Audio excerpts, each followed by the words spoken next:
कि 19वीं सदी अंग्रेज की थी, 20वीं सदी कांग्रेस की थी, 21वीं सदी भारतीय जनता पार्टी की। चीन का जलजला चल रहा है, अगला मुकाम क्या है इसमें कोई संदेह मत रखिएगा। हम वर्ल्ड की सुपर पावर नहीं बनना चाहते, हम जगत गुरु बनना चाहते हैं, क्योंकि पावरफुल व्यक्ति के बगल में खड़े होकर अक्सर आप संकोच, ठिठका, कहीं कहीं दबा हुआ महसूस कर सकते हैं, परंतु गुरु के बगल में खड़े होकर आप आनंदित, आह्लादित और उन्नत महसूस करते हैं। हिंदू तन मन, हिंदू जीवन, रग रग हिंदू मेरा परिचय। होकर स्वतंत्र मैंने कब चाहा मैं कर लूं जग को गुलाम, मैंने तो सदा सिखाया है करना अपने मन को गुलाम। गोपाल राम के नामों पर कब मैंने अत्याचार किया, कब दुनिया को हिंदू करने घर घर में नरसंहार किया। कोई बतलाए काबुल में जाकर कितनी मस्जिद तोड़ी, भूभाग नहीं शत शत मानव के हृदय जीतने का निश्चय। हिंदू तन मन, हिंदू जीवन, रग रग हिंदू मेरा परिचय। हिमालय के आंगन में प्रथम उसे किरणों का दे उपहार, उषा ने हंस अभिनंदन किया और पहनाया हीरक हार। जगे हम लगे जगाने विश्व लोक में फिर फैला आलोक, व्योम तम पुंज हुआ तब नष्ट, निखिल संस्कृति हो उठी अशोक।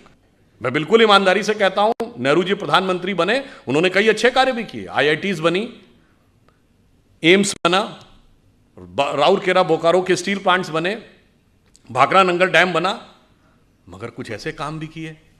चीन हमारा पड़ोसी नहीं था 47 में, तिब्बत हमारा पड़ोसी था।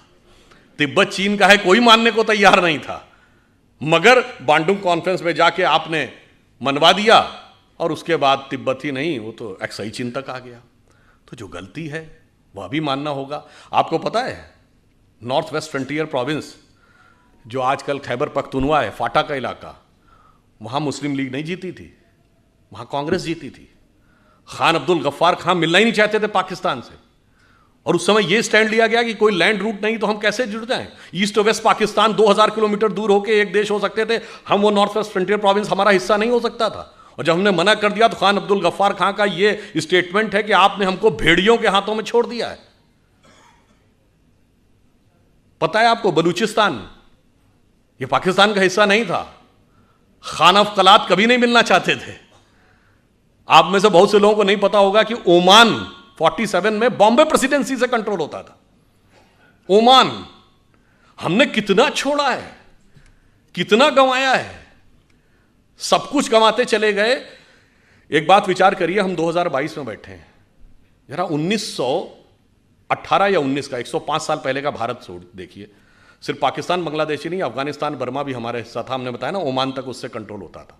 तब तक ना तिब्बत चीन का हिस्सा था, ना शेंगेन चीन का हिस्सा था, सोवियत संघ का गठन नहीं हुआ था। तो हम सबसे बड़े देश थे। An entire China was Buddhist, considering Hindu and Buddhism as a one family religion. We were the biggest religion on earth and we were the biggest country on earth. और आज जो हालात हुए, अगर मजबूत सरकार नहीं रही तो 2047 तक जो हालात हैं, कश्मीर वैली में क्या होगा, क्वेश्चन मार्क। नॉर्थ ईस्ट में क्या होगा, क्वेश्चन मार्क।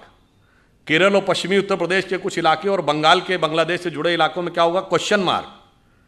नक्सल प्रभावी इलाकों में, छत्तीसगढ़ में, झारखंड में, उड़ीसा के इंटीरियर इलाकों में क्या होगा, क्वेश्चन मार्क। यानी खतरा यह है कि मजबूत सरकार ना हो तो आज़ादी के 100 साल बाद हो सकता है हम अपने उस ओरिजिनल इलाके के आधे रह जाएं। इन सब चुनौतियों को समझना है और उसके अनुसार हमें यह संघर्ष करना है कि स्वतंत्रता को हमें सार्थक करना है। उसके लिए हमें इन सारे जितने भी प्रकार की चीज़ें हैं उससे चौकन्ना रहना है। और जो मैकाले का माइंडसेट 19वीं सदी का और मार्क्सवाद का माइंडसेट 20वीं सदी का, दोनों से अपने मन में जितने विष हैं उस मनोरोग से मुक्ति पानी है। और जो अभी कहा गया था कि 21वीं सदी हमारी होगी, तो मैं बताना चाहता हूं कि 1 जनवरी 1901 को जब इस देश में सूरज उगा तो पूरे देश में किसकी सरकार थी, अंग्रेज़ की। 1 जनवरी 1951 को पूरे देश में किसकी सरकार थी, कांग्रेस की। और 1 जनवरी सन 2001 को जब 21वीं सदी के सूरज की पहली किरण इस देश की धरती पर गिरी तो इस देश में किसकी सरकार थी, अटल जी के नेतृत्व में भाजपा की। अगले दशक में मोदी जी के नेतृत्व में स्पष्ट बहुमत की। मतलब बहुत साफ है नियति का संकेत कि 19वीं सदी अंग्रेज की थी, 20वीं सदी कांग्रेस की थी, 21वीं सदी भारतीय जनता पार्टी की। तो 21वीं सदी हमारी है, हमारी उस विचार की है। इसलिए अब हम आगे बढ़ें और मन में ये पूरा कॉन्फिडेंस रखें कि अगला वक्त हमारा ही आने वाला है। और ये सिर्फ देश के अंदर नहीं, बस एक पंक्ति कहकर बात समाप्त करता हूं। देखिए, दुनिया का आप पूरा देख लीजिए। एक दौर में 2500 साल पहले हम दुनिया के पावर सेंटर थे, economic, intellectual and military power centre. जब वो खत्म हुआ, भारत का डाउनफॉल हुआ, तो सेंटर कहाँ गया? King Darius of Persia, Iran की तरफ चला गया। फिर जब ईरान का डाउनफॉल हुआ तो मेसोपोटामियन एम्पायर, बगदाद का एम्पायर। फिर उसका डाउनफॉल हुआ तो टर्किश एम्पायर। टर्किश एम्पायर के बाद रोमन एम्पायर, पहले ईस्टर्न रोमन एम्पायर जिसका इस्तांबुल कैपिटल थी, जो आज टर्की की है। उसके बाद रोमन एम्पायर। रोम का डाउनफॉल हुआ तो पुर्तगाल और स्पेन का ज़माना। पुर्तगाल और स्पेन के बाद ब्रिटेन और फ्रांस का ज़माना। ब्रिटेन और फ्रांस के बाद अमेरिका का ज़माना। अमेरिका में सबसे prosperous west coast, San Francisco, Los Angeles belt. उसके बाद अब पिछले 100 साल में आ जाइए, जापान का ज़माना। जापान के बाद आ जाइए पिछले 50 साल में tigers of the Asia Pacific, Hong Kong, Taiwan, Singapore, Macau. अब चीन का जलजला चल रहा है, तो अगला मुकाम क्या है? इसमें कोई संदेह मत रखिएगा कि अगला मुकाम हमारा आने वाला है। और हम यदि दुनिया में आगे बढ़ेंगे तो we are not there to dominate the world, we are there to motivate the world. चीन दुनिया को दबाने के लिए आगे आ रहा है, हम दुनिया को प्रेरित करने के लिए आगे आ रहे हैं। और इसीलिए हम वर्ल्ड की सुपर पावर नहीं बनना चाहते, हम जगत गुरु बनना चाहते हैं। क्योंकि पावरफुल व्यक्ति के बगल में खड़े होकर अक्सर आप संकोच, ठिठका, कहीं कहीं दबा हुआ महसूस कर सकते हैं, परंतु गुरु के बगल में खड़े होकर आप आनंदित, आह्लादित और उन्नत महसूस करते हैं। और जिसकी झलक योग दिवस के रूप में दिखाई पड़ने लगी है कि हम राष्ट्र से लेकर व्यक्ति तक को मोटिवेट करने की क्षमता रखते हैं।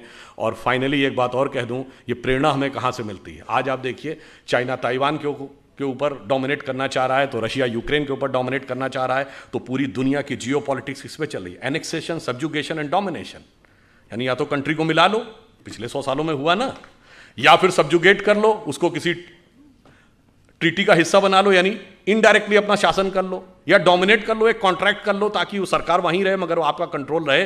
परंतु हम इन तीनों में से किसी में विश्वास नहीं करते। क्यों? जब भगवान राम ने लंका पर विजय प्राप्त की तो क्या उसका एनेक्सेशन किया? नहीं।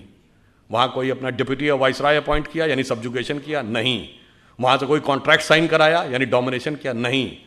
मूल्यों को स्थापित किया और सह अस्तित्व का विचार दिया। इसीलिए we are the only country in the world we never went for invasion, and if somebody consider Hinduism as a religion, we never went for conversion, because we are having no concept of conversion. और पूरी दुनिया में आग लगी हुई है इसी वजह से। इसलिए अगर 21वीं सदी में विश्व का उदय होना है तो वो सिर्फ हम ही दे सकते हैं, और हमारे अंदर ही वो क्षमता है। अटल जी की कविता की यह पंक्ति, उस विचार जिसे सांप्रदायिक कह के बहुत लांछित किया जाता है, वो सिर्फ हमारी उन्नति के लिए अमृतकाल जरूरी नहीं है। जब 2047 में हम उस पीक के ऊपर बैठे होंगे, उस समय हम दुनिया को क्या दे रहे होंगे। उनकी प्रख्यात कविता जो पुराने लोगों को याद होगी, हिंदू तन मन हिंदू जीवन, रग रग हिंदू मेरा परिचय।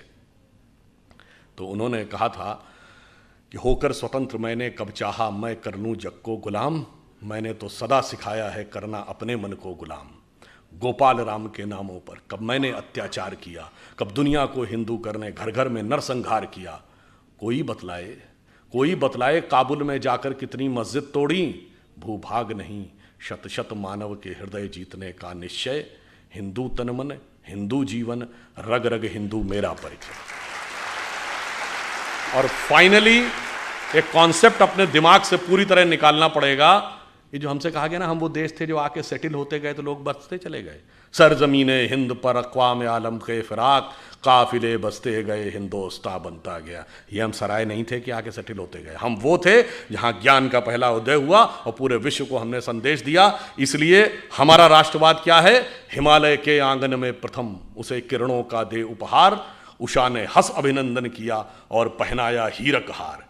जगे हम लगे जगाने विश्व लोक में फिर फैला आलोक, व्योम तम पुंज हुआ तब नष्ट, निखिल संस्कृति हो उठी अशोक। तो संपूर्ण संसार को शोक से विरत करके उसे सुख के मार्ग पर प्रेरित करने की सामर्थ्य हमारी है। इसके लिए आप प्रण करें, कमर कसें, स्वतंत्रता को सार्थक करने कमर कसें, बलिदान करें, जो पाया उसमें खो न जाएं, जो खोया उसका ध्यान करें।